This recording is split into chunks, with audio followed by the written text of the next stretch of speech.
오버더탑 코멘트 9월 13일 또 중국. 안녕하세요. 중국에 관한 이야기는 정말 끝이 없는 것 같습니다. 하지만 먼저 그 전에 미국에서 해리스와 트럼프의 처음이자 마지막일 토론이 있었고, 트럼프는 더 이상 토론하지 않겠다고 이야기를 했고, 미국으로 강한 허리케인이 갔고, 23년 전에는 9.11 테러가 있었습니다. 희생당하신 분들의 명복을 빕니다. 또한 라오스, 태국, 미얀마, 중국, 베트남의 북부에 태풍 야기로 인한 엄청난 홍수로 인하여 많은 분들이 사망을 했고 실종이 되었으며, 유튜브나 페이스북에 그들의 참담한 모습이 너무 많이 올라오고 있습니다. 그리고 1986년에 그 당시 교황인 요한 바오로 2세가 5시간 잠시 스톱오버한 이후로 두 번째로 프란치스코 교황이 싱가포르에 2박 3일간 예정으로 11일에 도착했습니다.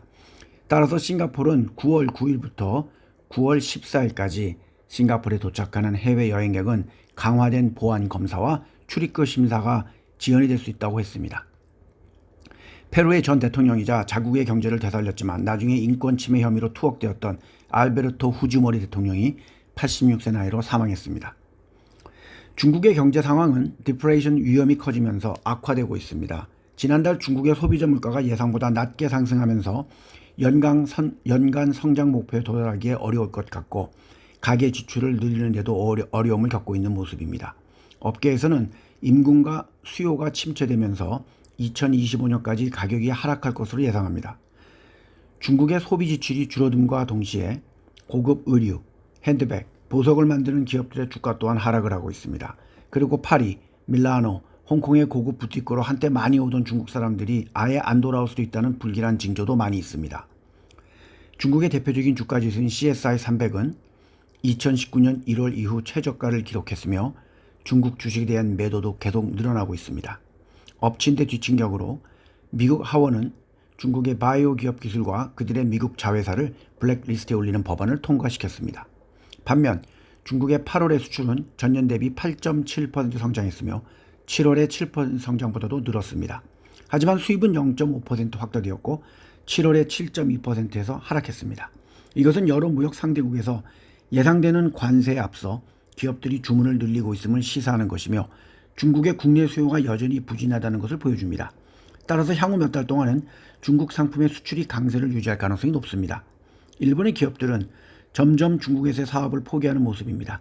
지정학적인 위험과 중국의 성장 둔화에 대한 우려로 인하여 니폰 스틸과 같은 기업은 7월에 중국에서의 합작 투자를 종료한다고 했습니다.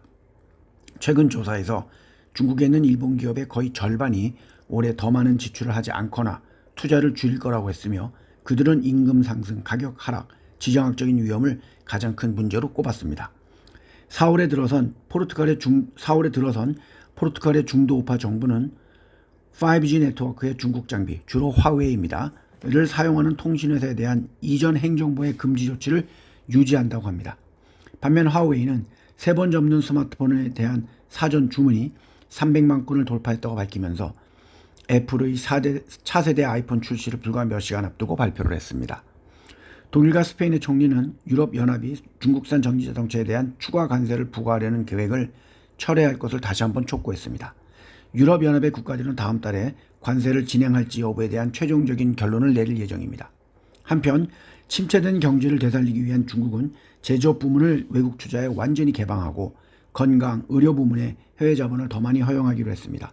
11월 1일부터 제조 부문에서 마지막 남은 투자 제한 한도를 완전히 철폐하고 베이징, 상하이, 광동, 하이난에 시범구역을 설정하고 줄기세포, 유전자 진단 및 치료를 포함한 기술의 개발 및 응용에 참여할 수 있게 되며, 여러 도시의 외국 소유의 병원을 설립하는 것이 허용될 예정입니다. 최초의 중국산 원숭이 두창 백신이 9월 9일에 중국 전역에서 임상시험을 위해 승인이 되었습니다. 이를 개발한 회사는 초기 연구에서 좋은 결과와 전염성이 강한 바이러스에 대한 효과적인 면역 효과가 나타났다고 했습니다. 이 백신은 2020년 코로나가 한창일 당시 중국 최초의 코로나19 백신을 개발한 사이노팜의 자회사인 상하이 생물제품연구소에서 개발했습니다. 현재 중국에서는 승인된 원숭이 두창 백신은 없으며 사이노팜의 새로운 백신은 중국에서 이 질병을 통제할 것으로 예상됩니다. 중국은 현재까지 2,500건 이상의 원숭이 두창 사례를 보고했으며, 여기에는 대만, 홍콩, 마카오의 사례도 포함됩니다. 중국은 이달 초부터 검사와 선제적인 조치를 강화하기 시작했으며 향후 6개월 동안 모든 해외 입국자를 대상으로 철저한 심사를 한다고 발표했습니다. 중국 축구협회는 화요일에 도박과 승부조작 혐의로 43명에 대해서 영구 정지 처분을 내렸으며 여기에는 전 중국 국가대표 선수 3명과 지금은 한국으로 돌아온 손준호도 포함되어 있습니다. 중국의 축구가 왜 이런지에 관한 내용은 이미 제가 과거에 네이버의 카페에 올린 적이 있으니 한번 들어보시길 추천합니다. 홍콩은 태국과 필리핀 그리고 말레이시아와 인도네시아 같은 이슬람 국가에서 오는 관광객을 유치하기 위해서 그들에게 할랄 음식을 포함한 좀 더 편한 먹거리와 볼거리를 제공한다고 합니다. 또한 홍콩은 코로나19 이후 작년에 아시아 최초로 게이들만의 게임을 개최하여 15,000명 이상이 참석을 했습니다. 캐세 퍼시픽의 웹사이트에는 게이바, 게이 카페, 게이들이 모이는 장소가 나열되어 있으며 좀 더 포용적인 LGBTQ와 관광지가 되기 위한 노력을 하고 있습니다. 결국 본토에서 오는 중국인들이 크게 줄었기 때문에 이러한 행사들을 하는 것이라 볼 수 있습니다. 중국의 관광청에 의하면 중국 본토 관광객의 53%가 당일치기 여행으로 1인당 약 1,400홍콩달러, 24만원 정도를 지출한다고 합니다. 이는 2018년에 지출했던 2,400홍콩달러, 40여만원 정도보다 42% 적은 수치입니다. 또한 쇼핑에 대한 지출은 2018년보다 12% 낮은 49%로 떨어졌지만 호텔과 레스토랑에 대한 지출은 15%와 13%에서 22%와 20%로 증가했습니다. 얼마 전에도 유튜브에서 전해드렸듯이 최근 심사추이의 캔턴 로드 같은 고급 상점이 들어선 번화가의 일요일 저녁에도 사람들이 없었다고 합니다. 옷가게 직원은 매출이 30% 감소했다고 했고 화장품 매장의 매출은 절반으로 줄었다고 합니다. 또한 최근 말레이시아, 태국, 싱가포르 같은 국가들이 중국 본토 관광객에 대해 무비자 여행을 허가한 것도 본토 관광객이 홍콩에 들어오지 않는 이유 중에 하나라고 합니다. 관광업은 홍콩의 고용에 필수적이었지만 과거에 있던 반중국 시위와 코로나19로 인하여 심하게 붕괴가 되었고 회복이 안 되고 있다고 합니다. 홍콩 관광청에 따르면 관광은 2018년에 홍콩 GDP의 4.5%를 차지했지만 2021년에는 0.1%로 급락을 했고 고용 또한 91%나 감소했다고 합니다.